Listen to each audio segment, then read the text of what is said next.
hal demikian itulah yang perlu dikembangkan, ya, dikembangkan. Oke, sebelum kita lanjutkan dulu, mana Aurel? Aurel udah join? Belum ya? Oke. Ya, nanti kita tunggu dia untuk ngambil foto kita. Tadi masih lupa ya karena banyak cerita-cerita. Oke. Nah, baru masuk ke 209. Ya, 209 ada di situ konsep integrasi nasional. Nah, integrasi. Apa artinya integrasi itu? Yaitu proses membentuk suatu keseluruhan. Ya, integrasi. Maksudnya ini upaya menyatukan seluruh unsur suatu negara atau suatu bangsa yang berbeda-beda tadi itu diusahakan lebih dikatakan satu, itu integrasi, ya. Dan perlu juga di dalam Bhinneka Tunggal Ika ini, ya, perlu. Kenapa? Karena kita ini kan berbagai suku, tapi dengan ada integrasi nasional bisa kita satu. Nah, jadi menurut Wiron Weiner, ya, ada memberikan definisi tentang integrasi. Ya, pertama, dia itu mengatakan integrasi ini menunjukkan proses penyatuan. Ya, penyatuan, misalkan penyatuan identitas, penyatuan untuk ikatan-ikatan, ya. Nah, begitu juga integrasi ini menunjukkan masalah itu membentukkan wewenang kekuasaan nasional, ya. Baru integrasi ini menunjukkan pada masalah menghubungkan antara pemerintah dengan pemerintah lainnya, ya. Jadi integrasi ini juga menunjuk pada adanya konsensus, ya, minimum. Baru integrasi ini menciptakan tingkah laku yang terima dan mencapai tujuan bersama. Nah, syarat-syarat integrasi itu ada menurut F. Oakburn, ya, atau Mayor. Nah, di sini ada anggota masyarakat merasa berhasil saling mengisi kebutuhan di antara mereka. Nah, kemudian masyarakat berhasil menciptakan kesepakatan atau konsensus. Ya, normal dan nilai-nilai itu berlaku cukup lama. Ya, itu yang ada pada syarat-syarat integrasi. Nah, kemudian isi tentang Sumpah Pemuda, ya, yang ada pada tahun 1928, ya, mengenai integrasi nasional. Nah, jadi kesepakatannya, ya, ada di situ, menjauhkan para pemuda berbagai etnis, suku, budaya, bahasa, ya, sehingga lahirlah beberapa yang dikatakan di Sumpah Pemuda, yaitu tanah Indonesia, bangsa satu, bangsa Indonesia, bahasa satu, dan bahasa Indonesia. Jadi dalam segi bangsa hanya satu, dalam segi bahasa satu, dalam segi, ya, tanah hanya satu. Itu salah satu perjanjian pemuda pada saat itu. Nah, jadi menyatukan kita, mewujudkan integrasi nasional, ya, mewujudkan integrasi nasional, makanya ada seperti itu. Oke. Baru ada beberapa faktor-faktor, ya, ada di 212. Ada beberapa faktor yang membentuk integrasi nasional. Pertama, karena faktor sejarah, ya. Karena faktor sejarah, ya, karena faktor sejarah ini, ya, bisa membuat kita satu. Ya, misalkan asal usul kita ya sama, ya, bisa menjadi satu. Nah, kemudian karena kita ini senasib dan seperjuangan sama-sama dijajah dulu, makanya bisa kita bentuk integrasi nasional. Nah, selain itu juga bisa bersatu, misalkan dinyatakan yang ada di isi Sumpah Pemuda. Bisa juga karena tanah sama, bangsa sama, dan bahasa sama. Ya, kemudian karena rasa cinta tanah air kita. Karena kita cinta kepada tanah air kita, makanya kita bisa menyatu. Nah, kalau kita berbeda-beda, maka tidak tercipta rasa cinta tanah air. Ya, itu. Nah, jadi itu yang ada. Nah, kemudian selain itu juga, ya, ada mengenai rela berkorban, ya, rela berkorban, misalkan demi kepentingan bangsa. Ya. Kalau ada sifat seperti itu sudah mencerminkan ada integrasi nasional. Tapi kalau misalkan tidak, ya, rela berkorban, ego yang mementingkan diri sendiri, maka tidak tercipta integrasi. Kemudian karena kesepakatan, ya, karena ada di undang-undang, ya, karena ada sudah dibuat aturan, makanya kita wujudkan integrasi. Ya. Nah, di lain ada faktor, ada juga penghambat. Kalau ada pendorong, ada juga penghambat. Penghambat supaya kita ini apa? Kenapa kita itu bisa tidak menyatu? Ada beberapa. Karena kita ini adalah beraneka ragam, ya, saling menonjolkan diri, baik melalui suku, ya, ras dan agama. Ya, masing-masing menunjukkan cara. Nah, itu penghambat. Nah, sedangkan penghambat lainnya adalah karena luas wilayah Indonesia ini terdiri dari ribuan pulau dikelilingi lautan luas. Karena kita jarak-jarak tempat tinggal kita ini beda, jadi kita tidak bisa berkomunikasi dengan baik kepada masyarakat lainnya, maka jadi penghambat. Ya. Karena kita anggap orang lain itu adalah orang asing, ya, tidak kita kenal. Padahal sama kita kan WNI, warga negara Indonesia. Bisa menjadi penghambat integrasi. Nah, kemudian ada beberapa ancaman, ya, tantangan. Ya, tantangan di Indonesia ini banyak. Nah, bisa jadi bukan mempersatukan, tapi memecahkan. Oke, kemudian ada juga eh, ketimpangan, ya. Nah, ini ketimpangan, misalkan tidak merata, ya, baik dalam pembangunan atau dalam memperhatikan dalam segi sara, ya, atau golongan, ya, itu juga menjadi ketimpangan, ya, tidak merata, ya. Karena ketimpangan tersebut bisa bukan menyatu, berintegrasi, tetapi, ya, bisa tidak bisa lagi untuk adanya integrasi nasional. Nah, kemudian yang terakhir yang paling fatal lagi ada pemahaman etnosentrisme. Ya, apa artinya itu? Saling menonjolkan kelebihan. Misalkan kita kan terdiri dari beberapa pulau, ya, kalau saya pulaunya saya mentonjolkan diri saya sendiri sebagai orang yang saya bisa. Misalkan dari daerah Papua atau dari Jawa, ya, masing-masing menunjukkan kelebihannya sendiri. Ya, tidak apa-apa kalau kelebihan memang sifatnya yang positif, tapi kalau negatif, nah ini yang bisa mengatakan merugikan orang, ya, bagaimana? Nah, ini masalah ini muncul juga dan bisa memecahkan dari integrasi nasional, ya, itu. Nah, kemudian ada beberapa integrasi nasional ini, ya, membutuhkan kerjasama. Ya, kalau kita bentuk integrasi nasional harus memang betul-betul kita kerjasama yang baik. Ya. Jadi dengan kerjasama seperti itu nanti kita bisa menghormati orang lain, menghormati pendapat orang lain. Ya, tidak membeda-bedakan, tidak mengejek, ya, dan menghormati juga agama lain. Ya, saja ibadah. Jadi kalau ada integrasi ini ada hasilnya. Ya, apa hasilnya? Hasilnya adalah yang terakhir ini.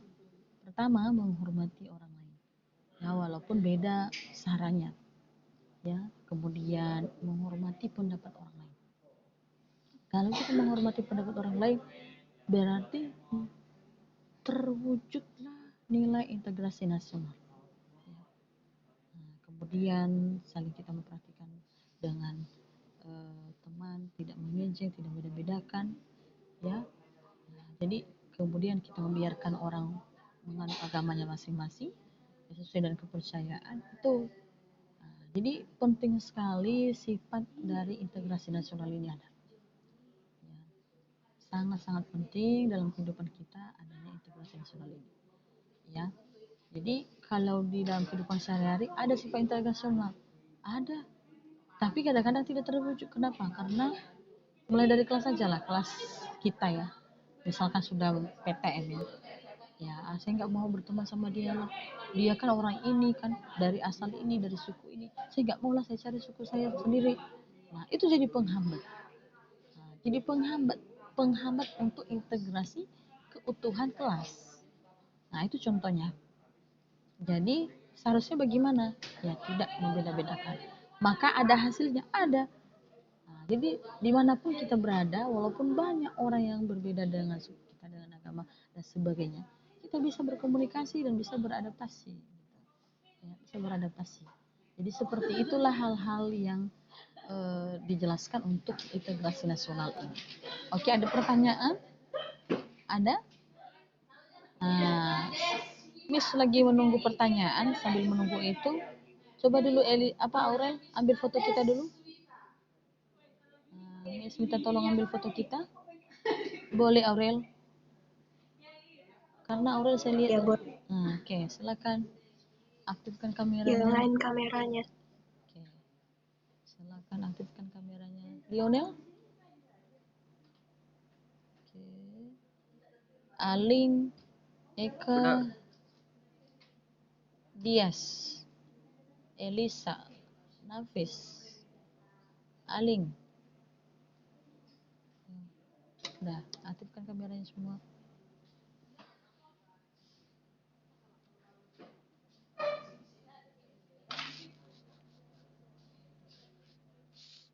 Dias.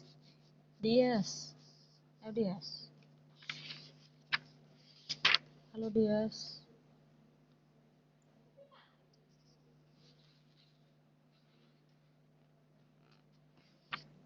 Udah Dias.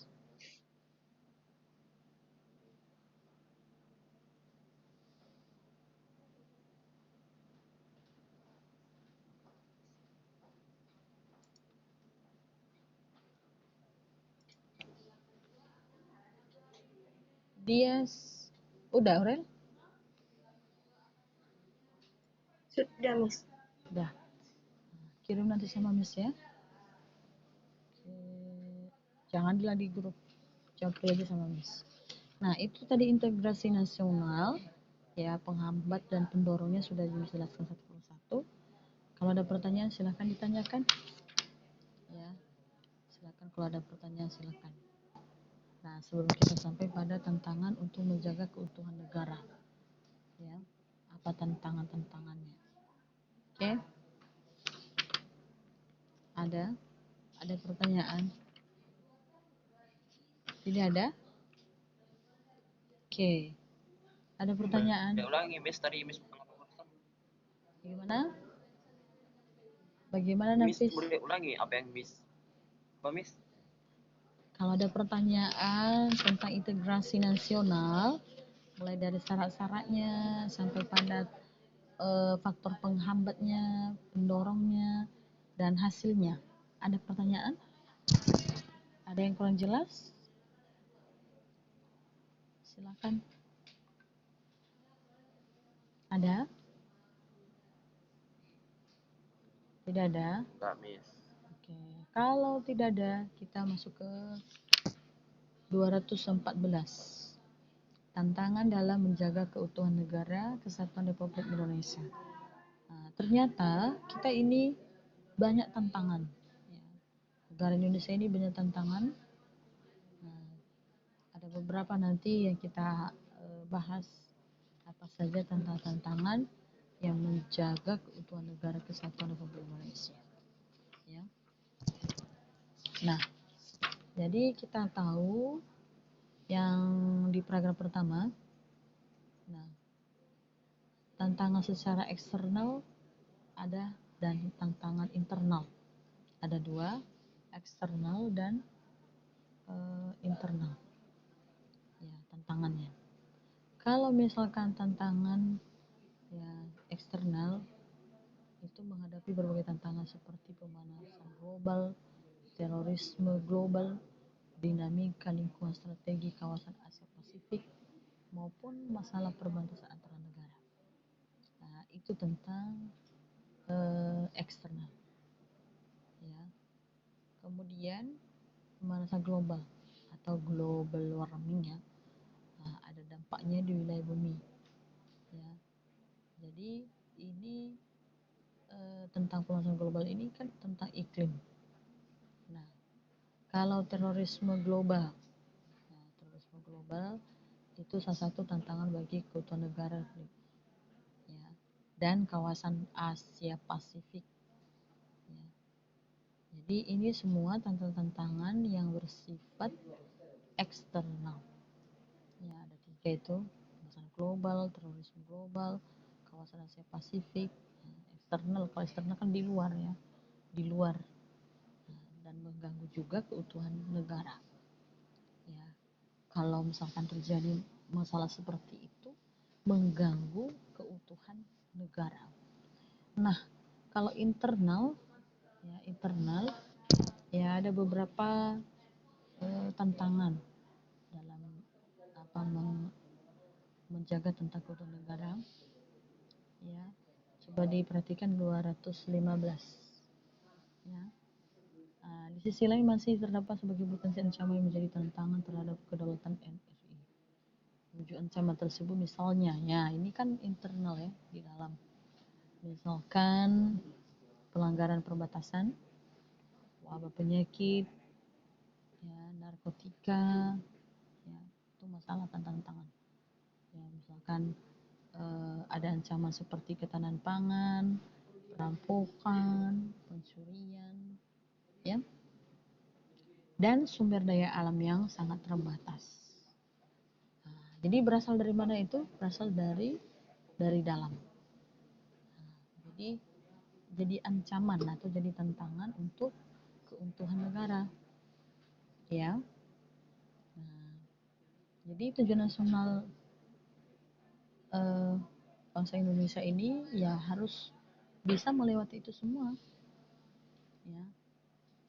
Sehingga nanti pada BPPI 2015 ya, ada tujuan nasional yang memiliki 3 makna. Pertama, melindungi segenap bangsa Indonesia. Ya, kalau berdasarkan di pembukaan Undang-Undang Dasar ya, ada tiga makna. Jadi harus dilindungi, harus memajukan sejarah, harus juga melaksanakan ketertiban. Ya, sesuai dengan yang ada di undang-undang. Bagaimana contohnya yang mengenai segenap, ya, melindungi segenap bangsa. Ya, artinya berbagai ancaman ya harus kita dapatkan perlindungan fisik dari wilayah Indonesia. Nah, bagaimana kesejahteraan? Kesejahteraan berarti kita harus menciptakan berbagai lowongan pekerjaan, ya, sehingga tidak banyak yang menganggur. Kemudian ketertiban artinya tidak mengganggu perdamaian yang ada di suatu daerah. Ya, harus bisa menciptakan mengenai ketentraman, ya, tertib. Ya. Jadi itu 3 poin itu sebenarnya yang harus ya dijalankan kalau misalkan ada beberapa ancaman-ancaman yang bersifat internal. Ya, harus bisa. Jadi nasional itu harus bisa memaknai isi dari undang-undang dasar itu.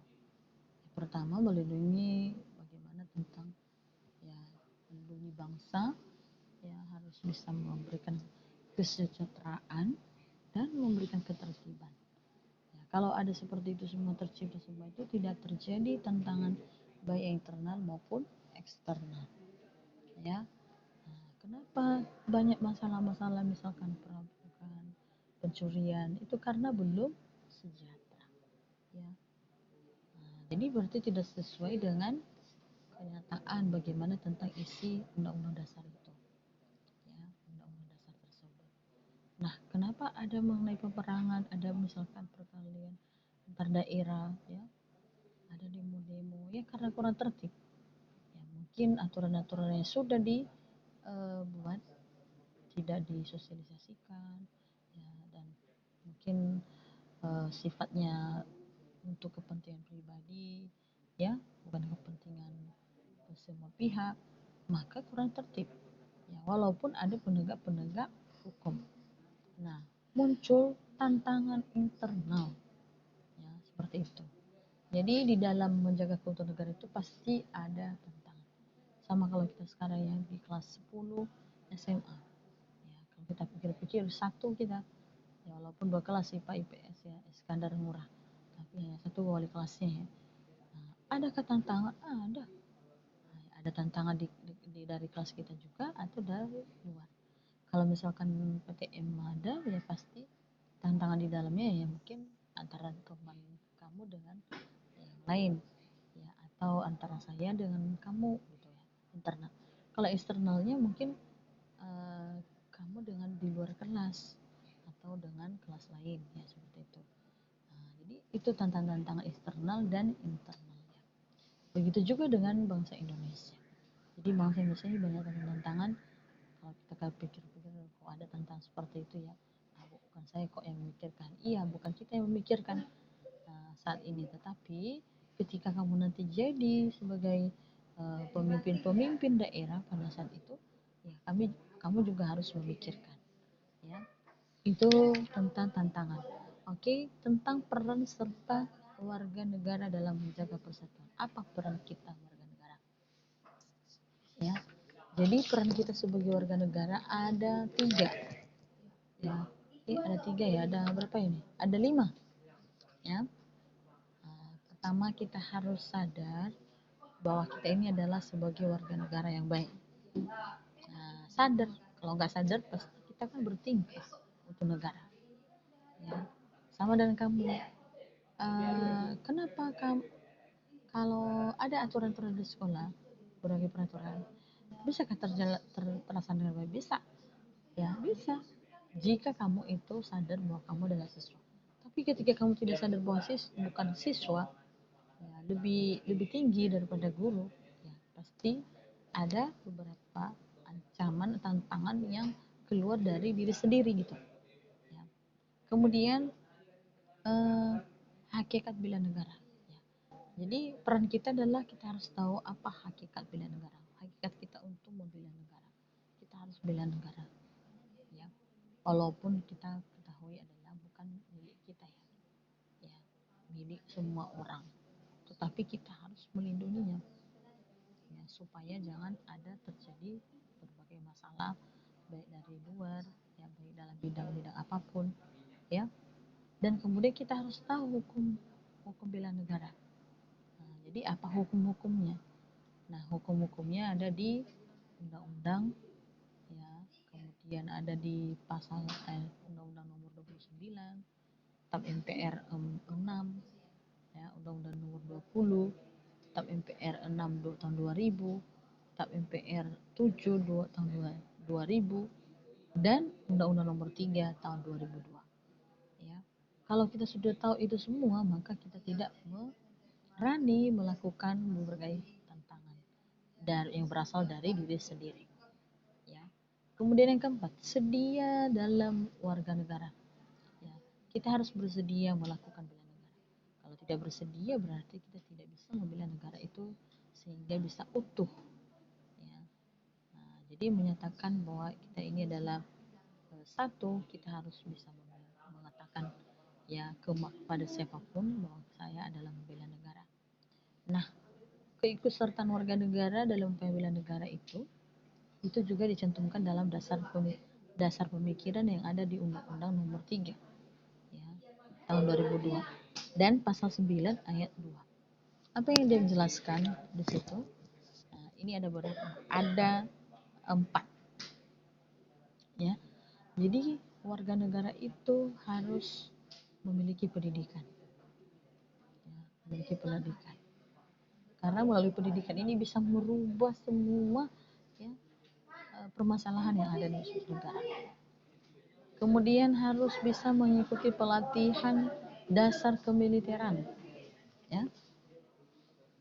Kemudian setelah sudah tahu tentang pelatihan dasar kemiliteran, harus bisa mengabdi. Ya. Mengabdi sebagai tugas nasional dan mengabdi sebagai mengenai tugas profesi. Nah, kalau tugas profesi bagaimana?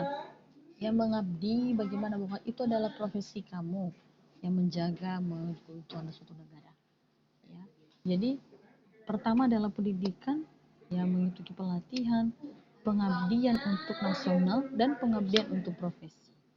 Ya, seperti itu. Nah, jadi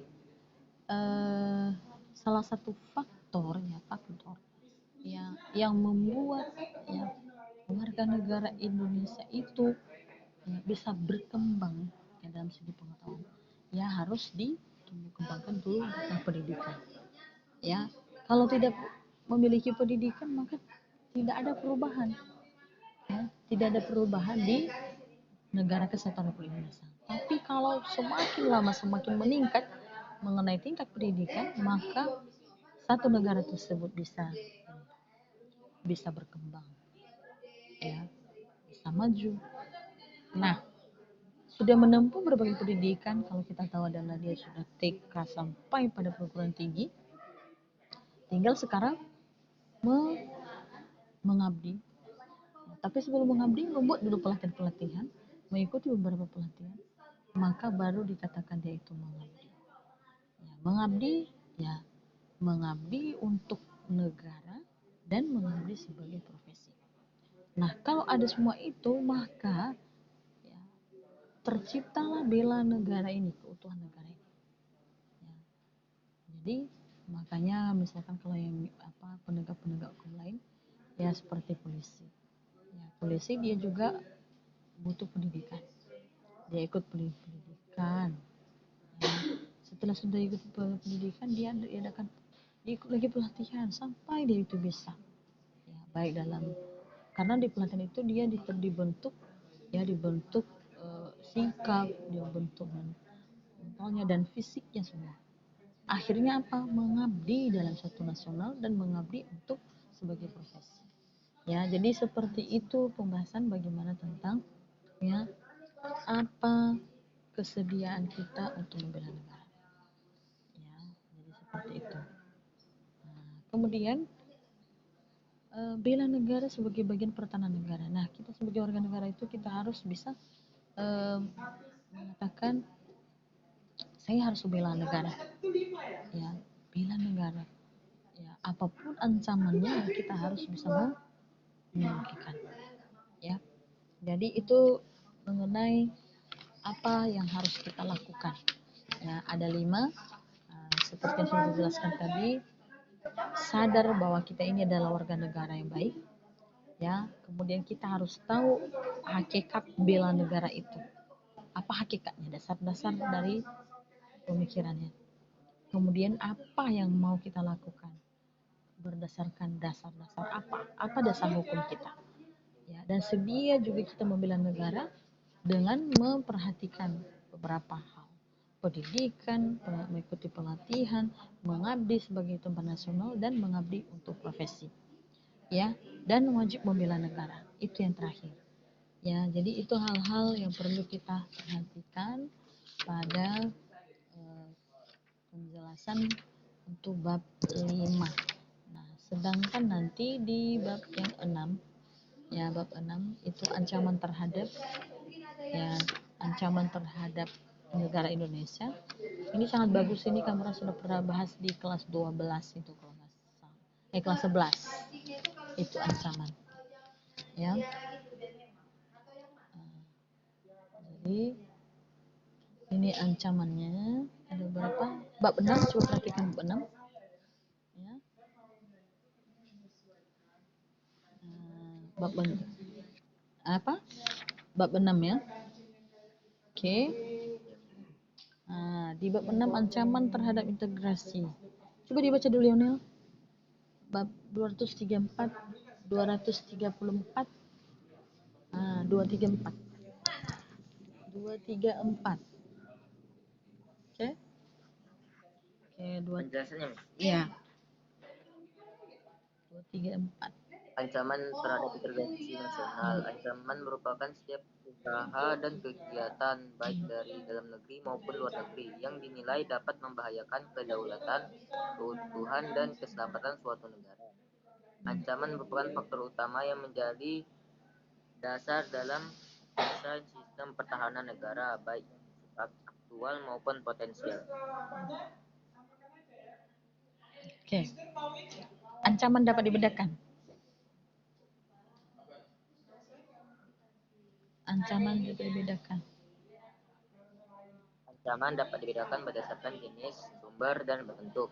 Ancaman berdasarkan jenis yaitu sebagai berikut. Ancaman militer, baik bersenjata maupun tidak bersenjata, merupakan ancaman terhadap pertahanan nasional suatu negara yang dilakukan lewat tindakan fisik.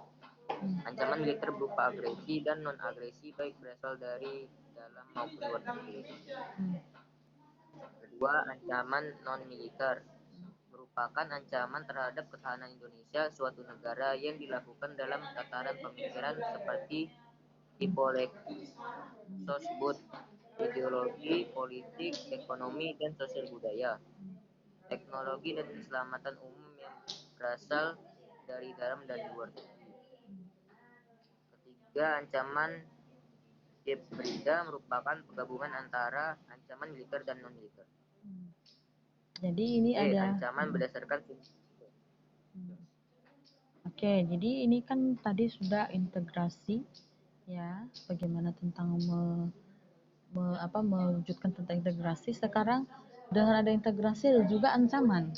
Ya, ada beberapa tantangan. Jadi tantangan tersebut dibagi berdasarkan jenisnya. Ya, ada pertama misalkan militer. Ya, militer. Misalkan ancaman militernya di mana nih? Misalkan untuk baik bersenjata, ya. Ancaman-ancaman dalam militernya ini misalkan dalam suatu tindakan, ya. Kemudian ancaman non militernya seperti inklusif ideologi, ancaman hibrida gitu ya. Nah, jadi ancaman berdasarkan sumber sebagai berikut, ada ancaman dari terhadap negeri, ada ancaman terhadap tentara nasional, ya. Jadi nanti dibaca-baca semua apa yang sudah menjelaskan ini, silakan dibaca bentuk ancaman juga, ya. Ada ancaman menurut undang-undang, ya. Ya, kemudian ada juga maksudnya ancaman di bidang-bidang, ada bidang politik, ideologi, ya, budaya, pertahanan, keamanan, dan lain sebagainya, ya. Kalau misalkan bidang politik apa, bidang ideologi, ya. Kalau bidang ideologi apa contoh-contohnya sudah ada di buku semua, ya. Kalau misalkan bidang ideologi, kalau ideologi apa sih contoh-contohnya, ya. Misalkan ada pandangan bahwa ideologi itu mengatakan nilai luhur, ya, tidak bisa diterapkan. Nah, itu jadi bidang ancaman juga itu, ya. Dan ada sebenarnya nilai-nilai aktual. Kalau bidang-bidang politik, misalkan ada beberapa ancaman dari politiknya, ya. Politik, misalkan tekanan politik, provokasi, blokade politik itu. Kalau ekonomi banyaklah ekonomi, misalkan masalah ancaman-ancaman tentang infrastruktur, ya. Kalau sosial budaya, misalkan pengaruh budaya-budaya asing masuk ke Indonesia, itu kan sosial budaya juga itu. Kalau hankam, pertahanan keamanan, konflik misalkan antara satu daerah ke daerah lain, itu ancaman juga. Dan cara mengatasinya nanti coba perhatikan. Kalau dalam segi ideologi bagaimana cara mengatasinya, ya pasti harus menjaga wilayah dulu, menjaga keutuhan wilayah, ya. Kalau kita menjaga keutuhan wilayah ya pasti tidak terjadi gitu. Kemudian menghormati perbedaan, ya, walaupun ada berbagai budaya ya harus kita hargai. Nah, pertahankan kesamaan dan kebersamaan, ya, dan menaati berbagai peraturan. Intinya kita taati semua peraturan itu, maka tidak terjadi ancaman di bidang apapun, ya. Itu hal-hal yang perlu kita pahami di bab 6, ya, bab 6. Nanti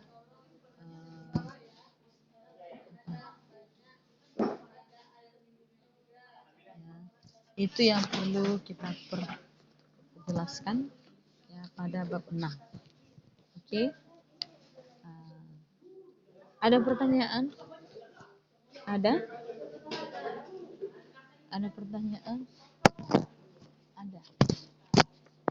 Silakanlah kalau ada pertanyaan sebelum kita akhiri. Ini sudah 12 lewat 22 lah. Kalau ada pertanyaan silakan ditanyakan. Oke, sebelum kita akhiri nanti Miss ingatkan lagi, jangan lupa ya, yang sudah misinformasikan tadi ya. Kita ujian hari Senin, kamu harus mempersiapkan dirinya untuk ikut ujian ya. Dan tanya semua sama guru-guru yang mana tugas-tugas yang belum kamu kerjakan. Oke? Nah, oke. Ada yang mau ditanyakan? Nggak ada? Nggak ada ya? Nggak ada? Nggak ada? Silakan kalau ada pertanyaan. Oke.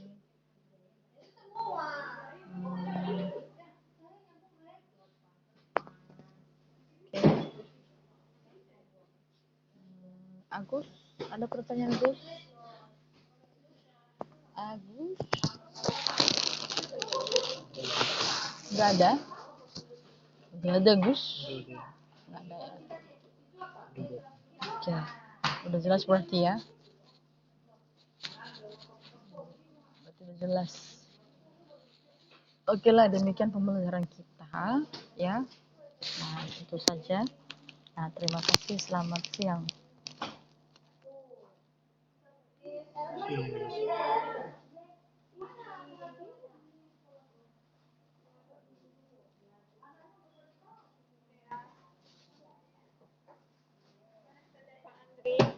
Setiap hari jahit yang rapi ya, cantik ya, biar cantik kita pakai ya.